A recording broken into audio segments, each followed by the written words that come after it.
Jerry Jones is reportedly infatuated with Kyle Pitts. Let's talk about it after the bumper. Don't be cornering me. Hold up. Time. You gotta help me with that corner shit. What's up, kinfolk? It's RJ Young. I am not on a step mill. Consider hitting the like and subscribe button because I upload a video every single day. It's always college football related, sports related. We have a good time. Today, let's talk about this report from Chris Mortensen that Jerry Jones is infatuated with Kyle Pitts. Infatuated meaning perhaps he wants to trade up to the number 4 spot with the Atlanta Falcons to go get Kyle Pitts. And that's what makes this so interesting. Number one, my question is who leaked this to Chris Mortensen and why? Because it feels like the Falcons are gaining here, right? Because they're driving up the price on the number 4 pick. But to trade down is just stupid to me because you could take Kyle Pitts yourself. You could draft a quarterback. You could do any number of things with that pick. The draft really starts at number 4, right? Previously, we thought it started at number 2, and then the 49ers traded up to number 3 to get that spot, and now we're having a big, enormous conversation about Mac Jones versus Justin Fields, even though Mac Jones started as many games as Trey Lance. Put that aside. Let's say that you are the Dallas Cowboys, and you want Kyle Pitts. Do you have to trade up to 4, 5, 6 to get him?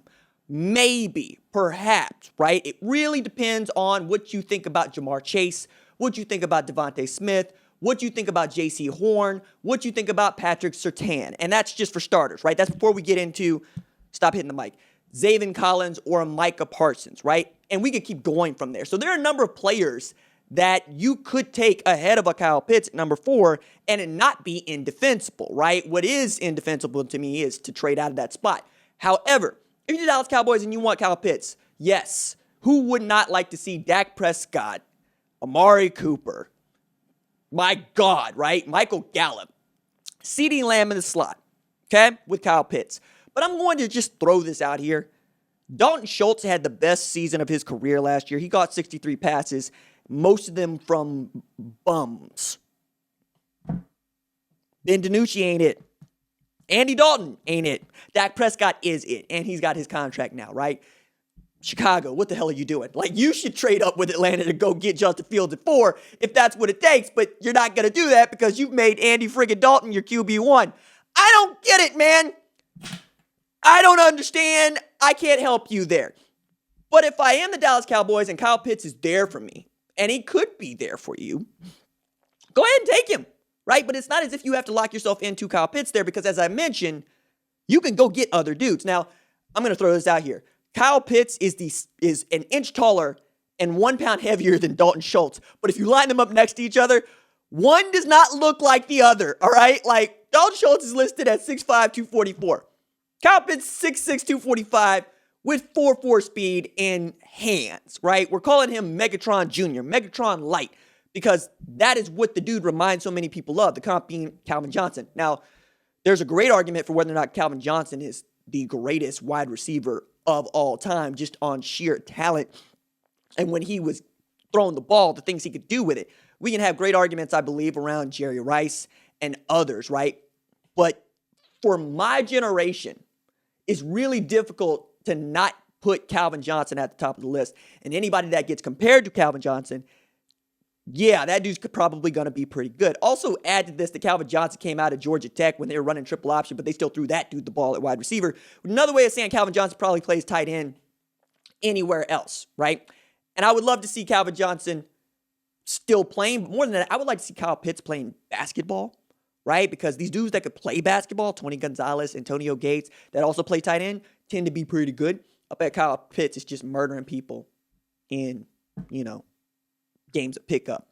But you're in a good spot if you are Kyle Pitts, right? Because we all know that you are up there as one of the best players in this draft. There's some people that make the case that he is the best player in this draft, regardless of position. I don't believe that because quarterbacks are just that much more important. And I need a guy that can destroy people off the edge and destroy the middle of your offensive line more than I need a dude that can catch passes. I contend that if I have a dominant defensive tackle I can go get, or a dominant end I can go get a la Quinnen Williams or Chase Young, I'm probably going to take that dude, which is why I think people are really sleeping on Micah Parsons and Zaven Collins and Jeremiah Owusu-Koramoah, because like the Wu Assassin is also one of those guys that I think is totally undervalued. And that's where we get to running backs, like Travis Etienne, Najee Harris, Trey Sermon. But if you're the Dallas Cowboys and you're leaking this, the Atlanta Falcons and you're leaking this, I get this. But I don't know that Jerry Jones has ever just been committed to any sort of a pass catcher in the way that he's been committed to his quarterbacks, right? Tony Romo, rode or died with him, right? Same thing is going on with Dak Prescott, even as he was saying, like, this is the first contract negotiation that I feel like I lost.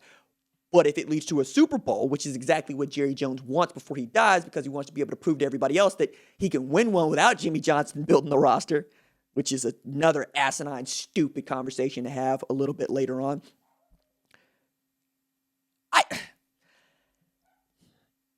I look at Kyle Pitts and I see a bargaining chip. Yes, sure. I also look at Kyle Pitts and I see Jamar Chase, right? I look at Kyle Pitts and I see Terrace Marshall.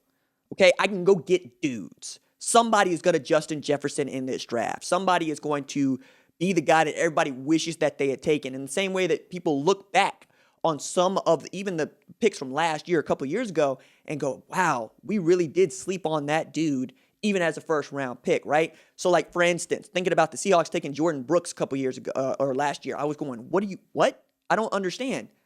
I watched him play. He was tackling machine for Texas Tech, but that doesn't mean a whole lot. And yet, and still, we're looking at the rest of that draft going, man, Bradley Anae was still there for the Dallas Cowboys, right?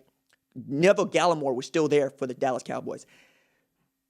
It's the NFL draft. People are going to tell you things just to create some sort of subterfuge as to what they really want to do. But there are only so many picks and there are only so many fits. And the only reason that you would really scream out loud that you would like to trade out of the number 4 pick to me is if you think you can get a quarterback back in the trade. All right. And what quarterbacks are out there that you would want to go get if you're Atlanta that are better than the guy that you have? I would venture that unless you get somebody that was young and somewhat considered damaged goods, probably not. Like, I'm not going to trade out of number 4 spot with, say, the 49ers so I can go get Jimmy Garoppolo to replace Matt Ryan. That's not what I'm going to do. I'm just going to draft a quarterback, right? So, like, even that doesn't even make any sense because the one dude that you probably could have put something up and done a pretty good job with would have been Deshaun Watson, and nobody wants to trade for Deshaun Watson right now for reasons that we don't need to discuss presently. But I wanted to put this in front of you because I thought it was interesting to talk about. We'll see if it continues to develop.